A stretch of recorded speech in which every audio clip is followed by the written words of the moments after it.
By the way, the Truth and Reconciliation Commission, which studied this matter in great depth, estimated that there are thousands of these gravesites, not gravesites, thousands of graves. And their estimate is that about 48% of the deaths were from tuberculosis, which is a preventable disease, but especially if you're talking about 100 years ago, life expectancy in Canada was 50. Almost 30 years less than it is now, and for Aboriginal people it was lower. These children were not murdered. What a stupid woman. Tearing down statues is terrible, it's a crime. It's the symbolism that they want to tear down everything those statues represent. What does Queen Elizabeth represent?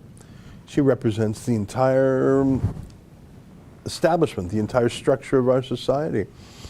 Churches are it's even worse to go after the churches. So many churches torched. I think we're up to about 20 churches in Canada either torched or vandalized in other ways. Finally, Trudeau was asked about it. Now, I timed this. He talks about it for 16 seconds, the first 10 of which is, I'd like to say something about so the first 10 is sort of he literally spends 6 seconds on the substance of these churches being torched. Take a listen.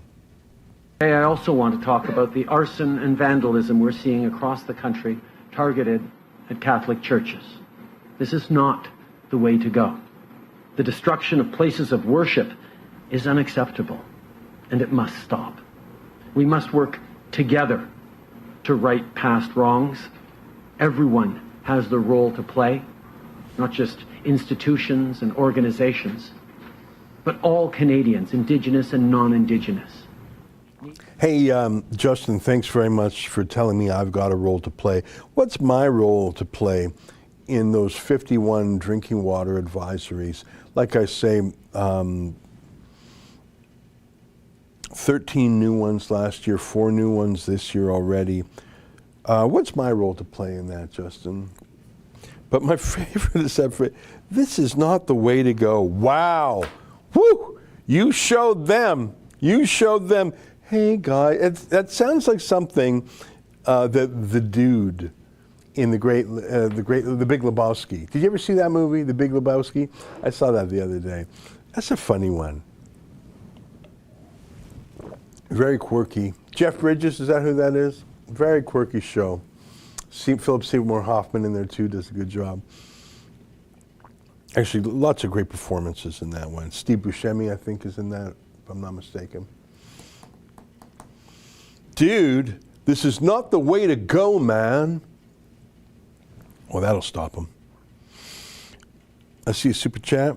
Juice Moose, they can find $2 billion a year to give to China, but can't scrape together $200 million to hire engineers to go fix the water problems they and previous governments caused by making natives dependent on the federal government.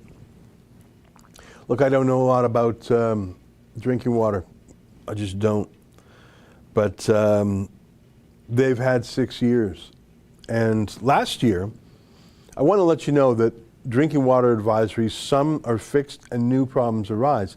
Last year, we lost ground in Canada. The number went up. The net number went up. Why? How can there be new ones? Like the amount of money sloshing around, why can't you drill a well? Drill a well? I don't know. It's just shocking to me. And how does a boil water advisory help the problem when it's mercury in the water? I don't think that's fixed by boiling. Super U, Sojourner, you only get arrested for protesting in Manitoba if it's not against the lockdowns. If it's not against the lockdowns. I think you mean if it is against the lockdowns. Yeah, I mean, Maxime Bernier was arrested in Manitoba for peacefully talking to supporters. That's the leader of a national political party arrested, but you have 100 people pull down some statues, police will help you. They'll taser the guy who's opposed to you. Yeah, very, very bad. Our own Drea, Humphrey, and Matt Brevner went to some of these churches in rural BC, not rural, but the interior BC. and talked to a number of people in the community. Do we have any clips from that, or do you just have the whole thing? Because it's a long... You know, there's this one guy they talked to who says how much he loved the church. I just thought it was really touching. Maybe it's in the cold open. I can't recall. Let's just take a look. You know, she went there, and if I've watched this video a few times, different versions of it. And if I recall, there's only one person that Drea interviewed that supports the arson, and it's some, oh my God, is she straight out of Central Casting for your middle-aged, woke white woman. I'm sure her name is Karen. Sorry to all the Karens out there.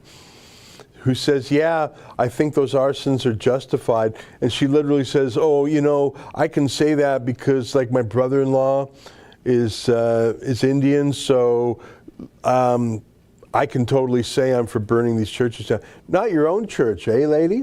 So you're willing, if a local Indian band is going to have its church and community center burned down, and you go back to your white suburbs, well, that's a price you're willing to pay for them. It's just so gross. The only person who was in support of the arson was some white woman. Take a look. Because my mom got married. I love that church. I loved it. And I don't like seeing it all pile of crap. I hope they rebuild or do something. Man, everyone got married and buried in that church. Everybody. Right from my grandpas to my uncles and aunts. It was a good place for me. My thoughts is that it has to do with the Kamloops residential school children that were murdered. So, and I made a comment about that on Twitter. And so that's what I feel has happened here, is my guess. Did you hear that the children... And she goes on to say she supports, I just want to interrupt because you heard her say murdered, right? But there's no allegation that they were murdered. It's not a mass grave. The allegation is that it's a cemetery where the graves are not properly marked. Graves have fallen into disrepair or whatnot, which sometimes happens in cemeteries. By the way, the Truth and Reconciliation Commission, which studied this matter in great depth, estimated that there are thousands of these grave sites, not grave sites, thousands of graves. And their estimate is that about 48% of the deaths were from tuberculosis, which is a preventable disease, but especially if you're talking about 100 years ago, life expectancy in Canada was 50. Almost 30 years less than it is now, and for Aboriginal people it was lower. These children were not murdered. What a stupid woman. Oh, hi. That was a clip from our Rebel Daily Livestream. It's hosted Monday, Wednesday, and Friday by the big boss man, Ezra Levant, and Tuesdays and Thursdays by me, Sheila Gunn-Reid, and my good friend, David Menzies. On the live stream, we talk about the news of the day, we show some videos, and we interact with our viewers at home. We stream at 12 noon Eastern, 10 Mountain. You can find us on YouTube, Rumble, Super U, and Odyssey.